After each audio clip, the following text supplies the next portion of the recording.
There's one question in the Harry Potter universe that J.K. Rowling has avoided at all costs. That question is, how exactly are Horcruxes made? Now we have a couple details and some very basic information, but no one knows exactly the steps and the magic that's involved.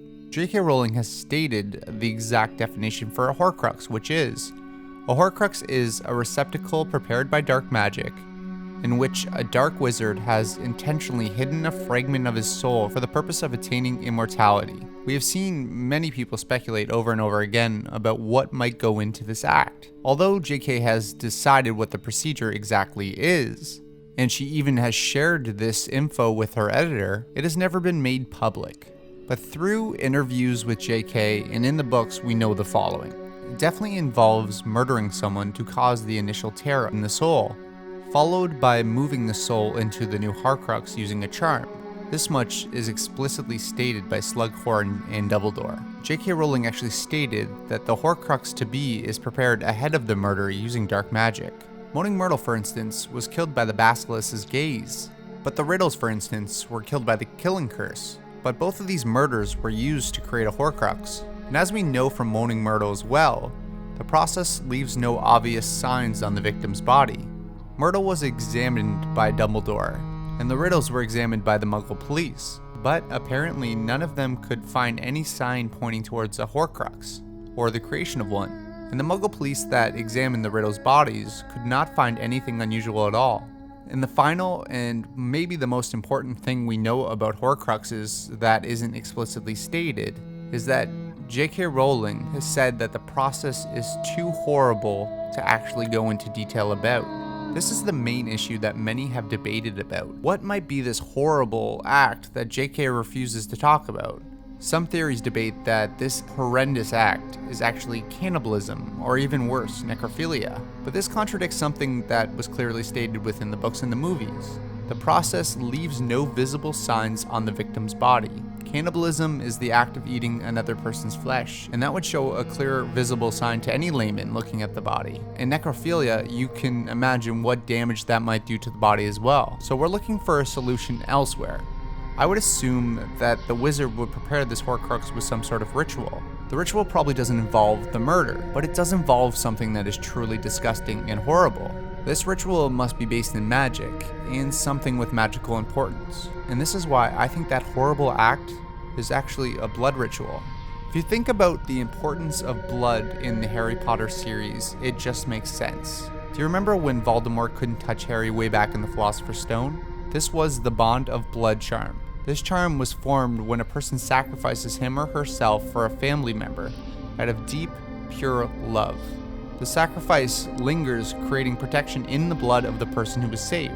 Now, J.K. Rowling could have said that this protection was overall on top of Harry, but specifically she says it lingers in the blood of the person who was saved.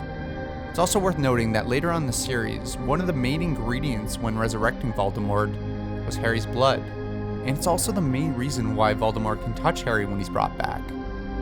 If you think about all the other magical purposes for blood, it just lines up. Dumbledore needed to draw blood before entering the cave to be granted passage. Unicorn blood can keep someone alive even if they're an inch from death. Even labels, half-blood, mudblood, pure blood, is a reference to the magical heritage in your blood in your family. You should have let me, sir. Oh no, Harry.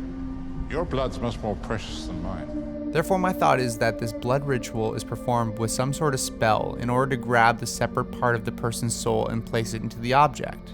Blood in general, and in some religions, are connected from body to soul, and these religions actually refuse blood transfusions because it's believed to tarnish the soul. I think that this belief is right in line with Horcruxes. The soul is connected to the blood.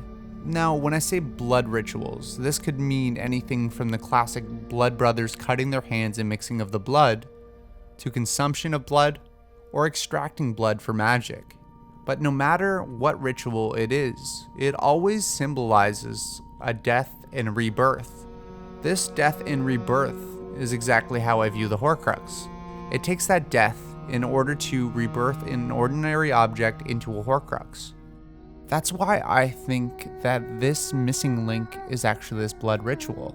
And to go into further detail, It's similar to the blood brother relationship. The same way that two people would draw blood and mix it together. This usually means them coming together, becoming brothers or family, and combining souls. But in the case of the Horcrux, I feel this might combine their souls.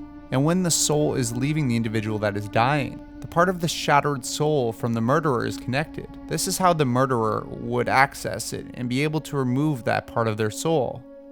It would be leaving along with the victims. Now, when I say that the victim and the murderer are mixing blood, I don't think it's something as simple as slashing their hands and combining it together. I think there's a much more sinister approach here. I think the blood needs to be consumed by the murderer. Now, drawing blood without a mark is something very easy to do in the Muggle world. So one can believe that a spell can easily replace a needle. I think the murderer would drink the blood from the victim and then perform the spell in order to create the Horcrux. Now, you might be saying, drinking blood, doesn't this sound like a creature we know?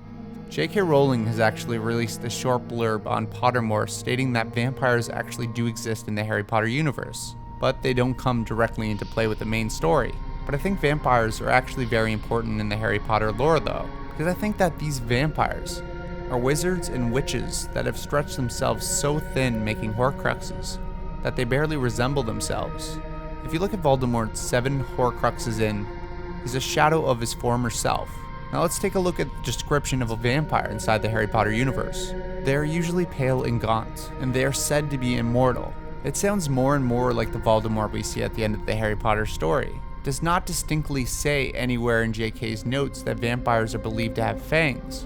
So therefore, they could be easily wizards who stray too far from the light side. And after creating so many Horcruxes, they are immortal and continue to live on forever. So what do you think? Do you think I'm completely off base and this is just reading too far into the Horcrux? Or do you think that this might be a better alternative than cannibalism? Let me know in the comments below. As always, thank you so much for watching, and thanks to my patrons Adam Gray, Jeremy Jacobs, Jenny Edwards, Jeremy Robson, Gabe Marchanda, Trevor Cowan, and Gunnar Legland. Thank you so much for your support, guys. Please consider supporting me on Patreon. As always, thank you for watching, please subscribe, and I'll see you in the next video.